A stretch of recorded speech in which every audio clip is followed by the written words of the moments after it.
Hello everyone. Today I'm going to talk about caring for orchids, caring and fertilizing orchids. I've got one here commonly called lady slipper orchid. This lady slipper orchid is very easy to grow and it multiplies. Before you know, you could start with one, before you know it, you have about 5 or 6. I remember separating this one, I think 2 years ago, and it's already given me 1, 2, 3, 4 babies. So I'm going to demonstrate how to clean the orchid leaves so that it can easily make food or do the photosynthesis process. For cleaning, I've got warm water.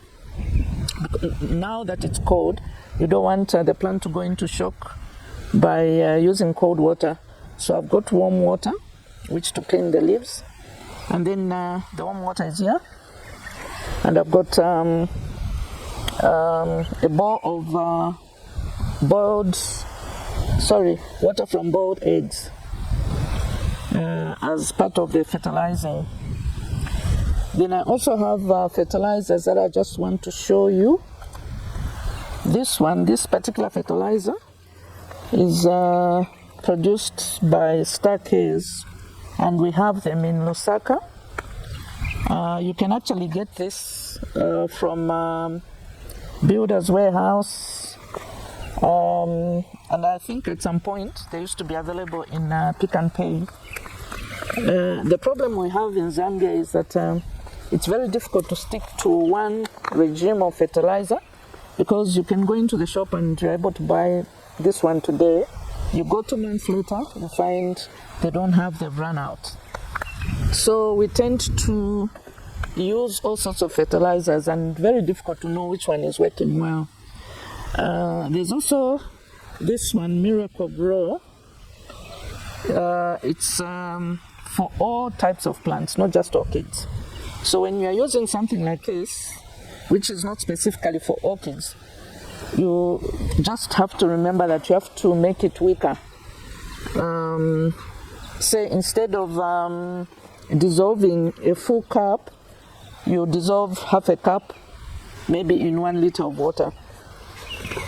Then this one is also, it used to be available from Pound Stretcher, but they no longer have it, like I said. Today you find it, you actually chance it, and then the following month there's nothing. That's it for the fertilizers. Now I'm going to show you how to clean the leaves, because this one, it's been so dusty here at the farm. So instead of cleaning with the going straight into the applying fertilizer, I'm first going to clean and get the dust off the leaves. What I'm using is you can either use cotton wool or any of these which ladies normally use for cleansing their faces, or cotton wool, or some cloth which is soft.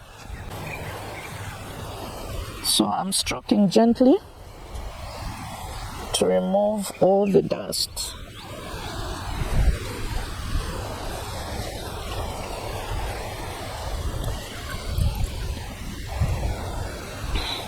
I'm cleaning the upper leaf as well as underneath.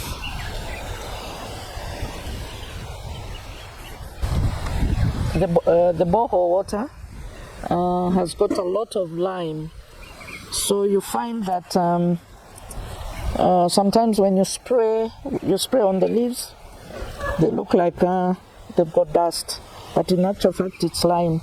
But this can also prevent the plant from making food effectively or efficiently. So once in a while, we need to give our plants some TLC, not just orchids. You can use a fine spray to spray occasionally.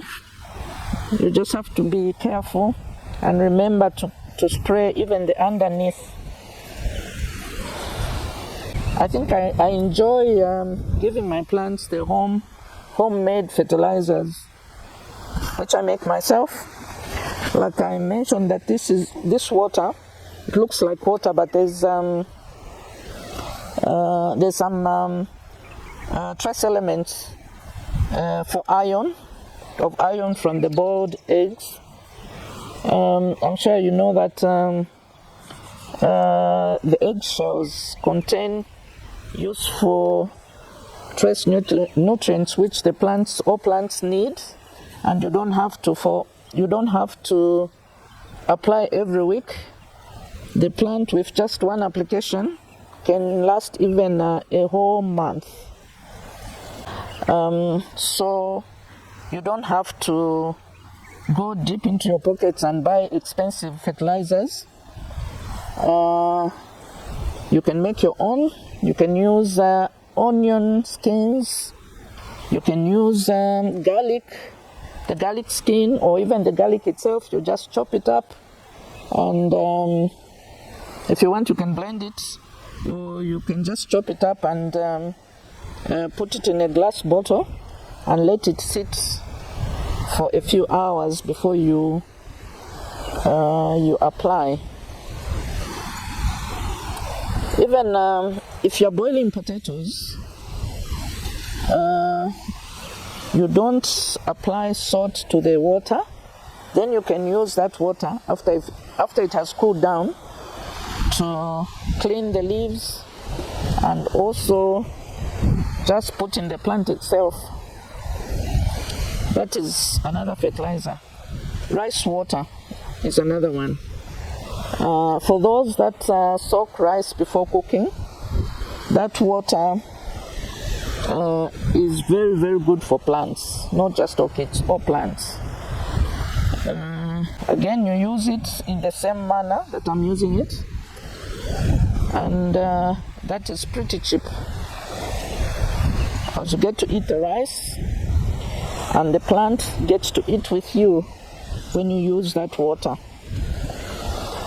All plants need to be fertilized, whether they are planted in the ground or in pots, but more especially the ones that are in pots, because each time you water the plant in a pot, the water is running out with some of the nutrients, so you need to keep replenishing the nutrients that the plant needs for it to grow in a healthy manner. For the ones in the ground itself has got a lot of nutrients, so it's not, they don't need so much fertilizer compared to the ones that are in pots. So there is the slipper orchid. Now it looks clean. So now I'm going to use the water from boiled eggs. I'll go through the same motions. Again, this water, of course, it was cooled down, so I had to put a bit of warm water because of the weather. If it's during summer, it's not a problem. You can use cold water. It would have a cooling effect on the plant. But during winter, you want to avoid shocking the plant. But again, the orchids are light feeders. They don't need a lot of fertilizer like most of the other plants. For some, they even just the banana skins, if you put the banana skins on top, that is good enough. There's a lot of potassium in the banana. I love to I don't mind changing my fertilizers. In fact, this is a piece of dried banana skin which I put in. I don't mind changing the fertilizers once in a while, because I believe even as human beings, you don't want to eat the same food day in, day out. So it's good to change fertilizers once in a while. I've finished cleaning, and I've noticed that there were some dead leaves. So these I've just removed by pulling them out. And the remaining fertilizer, I'm just going to pour inside so that the roots can also get a bit of fertilizer. The orchids normally don't grow in the ground. Most of them, there are some which are terrestrial. By terrestrial, I mean the plants that grow in the ground. But most of them are epiphytes, meaning that they grow on trees in the wild or where they came from. So you try as much as possible to imitate where they're coming from. So this is planted in orchid mix. This is just bark. There's a bit of bark and some charcoal pieces. Yeah, basically that's it. Some people even use broken pan bricks. You just crush them, and then you get a few pieces and you put them together. You mix them with the orchid mix.